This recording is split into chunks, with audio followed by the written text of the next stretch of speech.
Hello my dear class, how are you all. आज मैंने आपको पढ़ाना है solubility and solubility curves from chapter number 9। Okay, so start करते हैं। पहले ये समझेंगे कि सॉलिबिलिटी क्या है, सॉलिबिलिटी कौन से फैक्टर्स पे डिपेंड करती है, इसको हम मैयर कैसे करते हैं, डिटर्मिन यानी कैसे हम इसको कैलकुलेट करते हैं। फिर हम पढ़ेंगे कि सॉलिबिलिटी कर्व्स क्या होते हैं और वो कैसे बनाए जाते हैं और उनसे हम क्या चीज़ प्रेडिक्ट कर सकते हैं। सो है we begin with the name of God. पहले समझेंगे कि जब कोई भी सॉल्यूशन बनता है तो कौन से चेंजेस हो रहे होते हैं। जब हम किसी भी सब्सटेंस को सॉल्वेंट में फॉर एग्जांपल वाटर में डालते हैं और उसको मिक्स करते हैं तो क्या होता है। पहले से आपको पढ़ाया जाता है कि सॉल्यूशन क्या है, solute dissolved in larger content solvent to give a homogeneous mixture. ठीक है, अब ये है अनडिसॉल्व्ड। अनडिसॉल्व्ड सॉलिड को लिक्विड में डालकर इवनली उसको फैलाया जा रहा है, उसको डिस्ट्रीब्यूट किया जा रहा है जितना भी सॉल्वेंट आपके पास है उसमें। अब हो क्या रहा है कि यहाँ पर अनडिसॉल्व्ड सब्सटेंस डिसोसिएट होकर टूटकर आयंस बना रहा है, यानी अपने ही आयंस में उसने टूट जाना है। यानी हम किसी भी सॉल्यूट को डिसॉल्व करेंगे और उसका सॉल्यूशन बनाएंगे तो खुद ब खुद आपके माइंड में आ जाएगा कि it's about the dissociation of that substance into its ions. पते की बात बताकर मैं अब दोबारा 3 एग्जाम्पल्स, यहाँ 3 पिक्चर्स हैं मेरे पास और तीनों को मैंने एक्सप्लेन करना है। जस्ट आपका माइंड बना रही हूँ ताकि आप आसानी से इस डेफिनेशन को याद कर सकें और समझ सकें। ठीक है, अच्छा अब यहाँ पर क्या हुआ, ये एक सॉलिड चंक है, क्रिस्टल है, इसमें 2 तरह के आयंस हैं जो कि टाइटली पैक है। ठीक है, अब जब आपने उसको लिक्विड में डाला तो वो टूटना शुरू हो गए, देखो रिलीज़ होना शुरू हो गए, ये ब्लू वाले बॉल्स भी और पिंक वाले बॉल्स भी। और वे एक वक्त आया जब ये सारा का सारा डिज़ोल्व हो गया। अब डिज़ोल्व होने के बाद में जब हम और सॉल्यूट डालते जा रहे हैं, एक फेज़ आएगा जिसमें आपका ये जो सॉल्वेंट है ना, इसकी कैपेसिटी फुल हो जाएगी, यानी जितनी इसमें आयंस को डिज़ोल्व करने की जगह थी ना, इसने पूरे डिज़ोल्व कर लिए। सॉलिड को डिज़ोल्व करने का मतलब है उसको उसके पार्टिकल्स में तोड़ना। एक लेवल आता है, जैसे आप नॉर्मली घर पे भी जब 1 ग्लास टैंग या रूह अफ़ज़ा बनाते होंगे, आप 1 गिलास पानी लेते होंगे और उसमें आप पहला चम्मच चीनी का डालते होंगे, वो जो जल्दी से हल हो जाता है पानी के अंदर। फिर आप दूसरा, तीसरा, चौथा, पाँचवा, जैसे आप ज़्यादा चीनी लेते हैं तो एक वक्त आता है कि वो चीनी नीचे बैठना शुरू हो जाती है। वो स्टेज होती है जब सॉल्वेंट अपने अंदर मैक्सिमम अमाउंट ऑफ सॉल्यूट यानी डिज़ोल्व्ड आयंस को होल्ड करता है। उस स्टेज पर हम सॉल्यूशन को सैचुरेटेड पुकारते हैं, यानी saturated solution is that solution which contains the maximum amount of solute dissolve in it. अब होगा क्या कि आपने देखा कि अब मज़ीद चीनी डिज़ोल्व नहीं होती बल्कि वो नीचे बैठना शुरू हो गई। ये वो चीनी नहीं होती जो आप एक्स्ट्रा चम्मच डाल रहे होते हैं, ये वो सॉलिड होता है जो आयंस दोबारा रीयूनाइट करके बना रहे होते हैं। यानी अब एक ऐसी सिचुएशन में सिस्टम चला जाता है जब डिज़ोल्व्ड आयंस दोबारा कंबाइन होकर सॉलिडिफाई होना शुरू हो जाते हैं। इस स्टेज को हम कहते हैं रीक्रिस्टलाइजेशन। अब हम कवर करेंगे डेफिनेशन ऑफ सॉल्युबिलिटी। अब ये डेफिनेशन आपके लिए आसान हो जाएगी, इसको समझना भी, इसको याद भी करना, क्योंकि हम सारा बैकग्राउंड जो नॉलेज है वो कवर कर चुके हैं। So solubility is defined as the concentration. Concentration क्या है? Concentration amount of solute in amount of solvent. Concentration वो शरह है जो हमें ये बताती है, जो तनासुब है वो हमें ये बताता है कि कितने सॉल्वेंट में कितना solute dissolve हुआ है। So solubility is the concentration of the solute in the solution when it is in equilibrium with the solid substance at a particular temperature। Temperature की इन्वॉल्वमेंट यहाँ क्यों हो गई है, आप देखते हो कि जैसे आप ठंडे पानी में अगर शुगर या सॉल्ट डिज़ोल्व करते हो तो वो देर से डिज़ोल्व होता है, और अगर आप उसको हीट अप करते हो, वार्म करते हो, तो वही पानी उतने ही क्वांटिटी में उतना ही क्वांटिटी ऑफ सॉल्ट और शुगर फ़ौरन डिज़ोल्व कर लेता है। यानी जैसे आप टेम्परेचर बढ़ाएंगे वैसे आप ज़्यादा सॉल्यूट को डिज़ोल्व कर सकते हैं। तो इस प्रॉपर्टी को हमने टेम्परेचर से कम और ज़्यादा होते हुए देखा, तो हमने फिक्स टेम्परेचर पर तमाम जो कॉमन सब्सटेंसेस हैं उनकी सॉलिबिलिटी कैलकुलेट कर ली। सो सॉलिबिलिटी इज़ टेम्परेचर डिपेंडेंट, ये बात आपने याद रखनी है, ठीक है। अब सॉलिबिलिटी को एक्सप्रेस कैसे करेंगे, सॉलिबिलिटी को मेजर करते वक्त हम याद रखते हैं कि ये वो number of grams of solute है जो कि 100 ग्राम ऑफ सॉल्वेंट में डिज़ोल्व हुए हैं। ये हमने मेजरमेंट के हिसाब से ये डेफिनेशन है, और यही डेफिनेशन आप अपने आंसर एग्जाम में भी लिख सकते हैं। So solubility is expressed in terms of the number of grams of solute in 100 gram of solvent. अब आप देखें 0 डिग्री सेंटीग्रेड पर 100 gram of water can dissolve 37.5 gram of sodium chloride.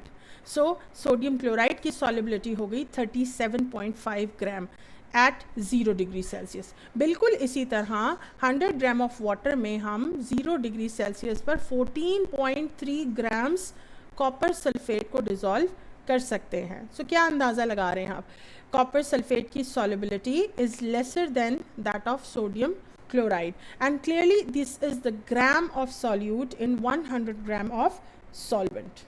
Okay, अब ये तो थी डेफिनेशन। अब हम आ गए कि हम इसको डिटर्मिन कैसे करेंगे, इसको मैयर कैसे करेंगे। तो इसको मैयर करने का लैब में बहुत आसान तरीका है। यहाँ पर हम 3 स्टेप में इस मेथड को डिस्कस करेंगे। ये जो डिस्कशन है ना, ये काफ़ी है आपको समझाने के लिए और आपको याद करवाने के लिए। पहले स्टेप में हम क्या करेंगे, हम सैचुरेटेड सॉल्यूशन ऑफ सॉलिड बनाएंगे। इससे पहले मैंने आपको कहा था ना कि आपके पास एक कंटेनर है जिसमें आपने सॉल्वेंट लिया, उस सॉल्वेंट में आपने सॉल्यूट ऐड किया और आपने इसको मिक्स किया स्टरर के साथ या ग्लास रॉड के साथ, ठीक है। आपने इसको मिक्स किया, अपॉन शेकिंग ये सॉलिड डिज़ोल्व होता गया, आपने और डाला, फिर डिज़ोल्व हो गया। एक लेवल आएगा जब सॉलिड जो है वो नीचे डिपॉजिट होना शुरू हो जाएगा। इसका मतलब अब आपके सॉल्वेंट ने मैक्सिमम अमाउंट ऑफ सॉल्यूट को डिज़ोल्व कर लिया है, तो आपने बना लिया सैचुरेटेड सॉल्यूशन, ठीक है। अब ये कांस्टेंट टेम्परेचर, यानी जिस टेम्परेचर पर आप काम कर रहे हैं ये उसी टेम्परेचर पर एक कांस्टेंट हो गया। देन सेकेंड स्टेप में आपने इस सॉल्यूशन को फिल्टर करना है। फिल्टर क्यों करना है, ताकि जो अनडिज़ोल्व्ड सॉलिड पार्टिकल्स है ना, इसको आप सेपरेट कर सको। सो फिल्ट्रेशन का apparatus क्या होता है, फिल्ट्रेशन के लिए you need a funnel, filter paper and some container, evaporating dish हम यहाँ पर रख रहे हैं। सो इस सैचुरेटेड सॉल्यूशन को इसके ऊपर पोर किया। सो solid residue will be collected here and you will get clear homogeneous solution of that solvent. अच्छा जी, अब हमने तीसरे स्टेप में क्या करना है, ये जो भी हमारे पास सॉल्यूशन आया है ना, इसका हमने एक फिक्स वॉल्यूम, हम पिपेट यूज़ कर सकते हैं, बियोरेट यूज़ कर सकते हैं, और वॉल्यूमेट्रिक हमारे पास मेजरमेंट्स के लिए इंस्ट्रूमेंट्स हैं। सो हम यहाँ से फिक्स वॉल्यूम ऑफ लिक्विड लेकर उसको इवेपोरेशन के लिए स्टेप नंबर 3 में हीट करेंगे, ठीक है। अब हीट क्या करेगी, जो सॉल्वेंट है, वाटर है, वो इवेपोरेट हो जाएगा, ड्राई हो जाएगा, और हमारे पास यहाँ पर आफ्टर इवेपोरेशन सॉलिड अमाउंट आ जाएगा।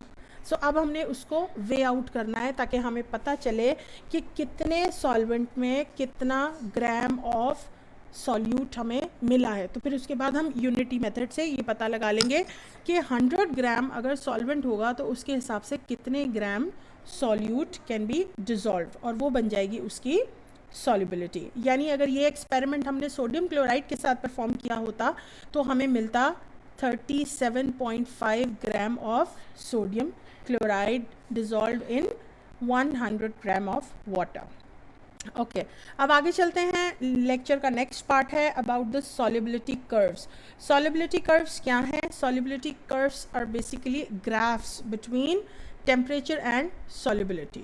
अब आपने क्या देखना है, आपने ग्राफ बनाना है, एक एक्सेस पे आपने टेम्परेचर रखना है, वाई एक्सेस पे अगर आप उसकी सॉल्युबिलिटी को यानी उसके ग्राम्स को प्लॉट करोगे तो वो बना रहे होगे आप सॉल्युबिलिटी कर्व्स। जब हम प्लॉट करते हैं डिफरेंट सॉल्यूट्स की सॉल्युबिलिटीज़ को वर्सेस टेम्परेचर्स, तो हमें दो तरह के कर्व्स मिलते हैं, एक कॉन्टिन्यूस सॉल्युबिलिटी कर्व्स और दूसरे डिसकॉन्टिन्यूस सॉल्युबिलिटी कर्व्स। अब हम देखते हैं कि वो लगते कैसे, नज़र कैसे आते हैं।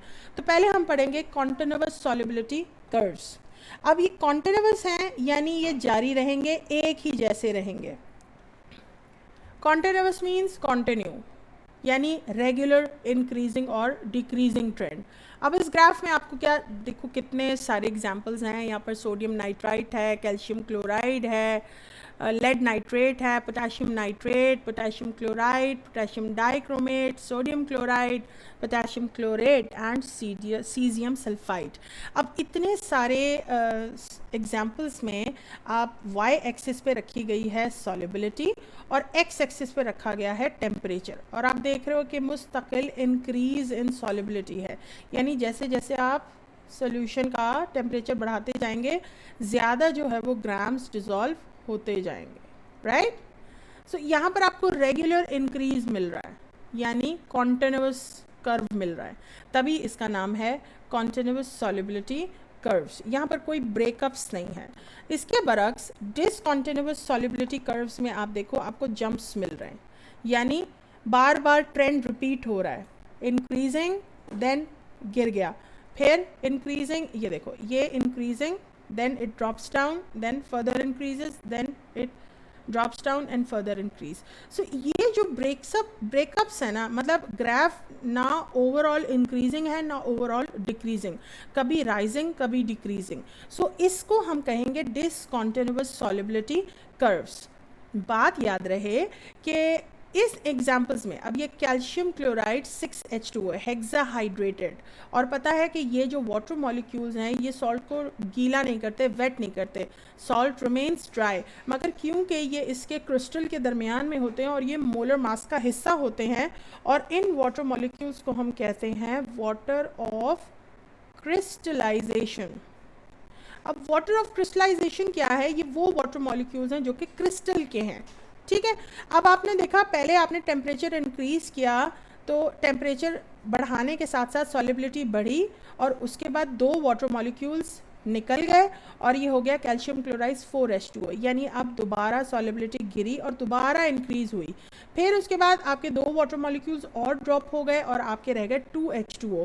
सो ये हाइड्रेटेड सॉल्ट्स की खासियत है कि जब हम उनको हीट करते हैं तो उनका वाटर ऑफ क्रिस्टलाइजेशन भी कम होता रहता है, इसी वजह से जो ग्राफ्स हमें मिलते हैं वो डिसकॉन्टिन्यूस होते हैं।